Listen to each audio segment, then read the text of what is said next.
Here's how we're going to tone out how to find. All right. Hello and welcome to the tutorial on how to find the normally open and normally closed on A these slightly panic buttons. German-inspired panic button. You are going to take your multimeter and touch to I1, and at I6 you'll notice that we have tone ringing out constantly. That tone will stop when you push this button. Struggle. Here, I'll be the buttoner.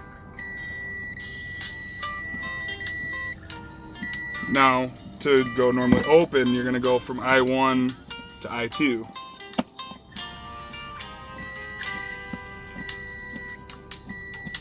And that's it.